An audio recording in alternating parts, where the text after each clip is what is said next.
about boarding school life. So if you haven't been to boarding school, you can still listen. I was very privileged enough to go.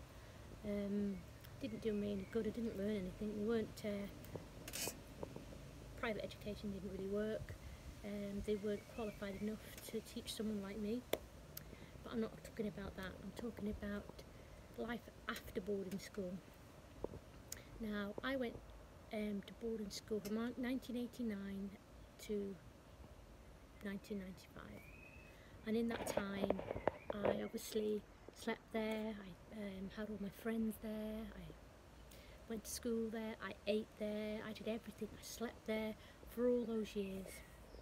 So obviously you get a bond with all these girls that you have, because you experience so much with them, you grow up with them, you grow into women with them, you know, everything that you do, they're always there.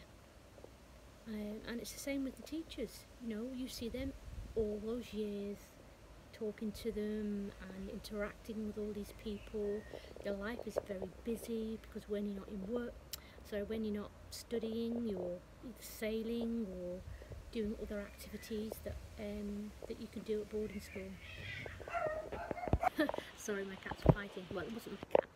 Well, it was my cat, but it wasn't my cat fighting. You know. So yeah, life after boarding school.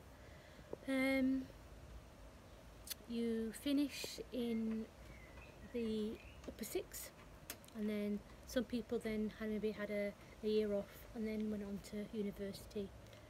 I didn't this time. I did eventually get to university, but obviously later in life I actually achieved that.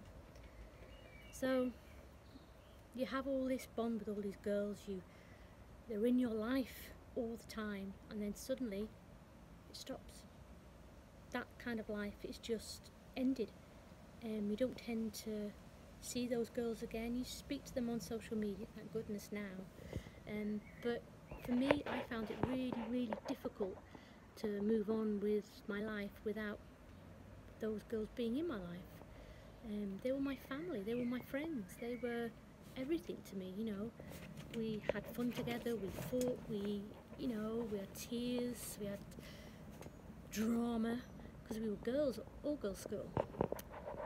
And then that's it, you know. I missed Miss Ibbs and Mrs. Fletcher. They were my house matron and my house mistress, who kind of brought me up, really. They were my mother, they were my grandmother, and they were wonderful. And I always wanted to go back, and I did just the once, but I moved away from the area, and at that time I didn't have a car, and so yeah, if anybody else has been to boarding school and if you struggle, let me know. I mean, do you still struggle? I still miss that life, I still miss that community that we had, that bond we all had. I had some amazing friends, I had some amazing times. I was so privileged to be able to do that. Unfortunately, it didn't do me any good, like I said, for my education. But yeah, you know, I just loved it. I loved to go sailing, I just loved to be in the choir, and I just loved everything about what happened.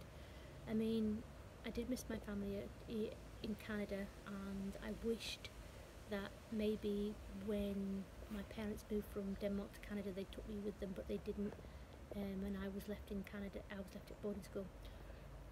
Don't regret that, and I don't get angry about that.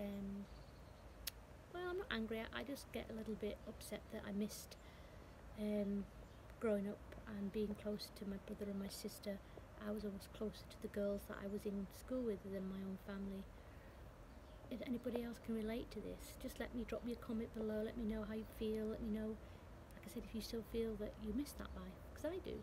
Not all the time, but every now and again, you know, if it's a certain type of day, I think, oh, it would be lovely today to go sailing, it'll be a lovely day to go up into the hills of Wales. It was absolutely, like June, I used to go rambling, which is like hiking, and I absolutely used to love it. We used to go up into the hills in Wales and, you know, take a backpack and a lunch and things like that. It was an absolutely incredible life, and I miss that. anybody else, just let me know if you if you if you feel the same way. And I'll see you in the next one. Bye.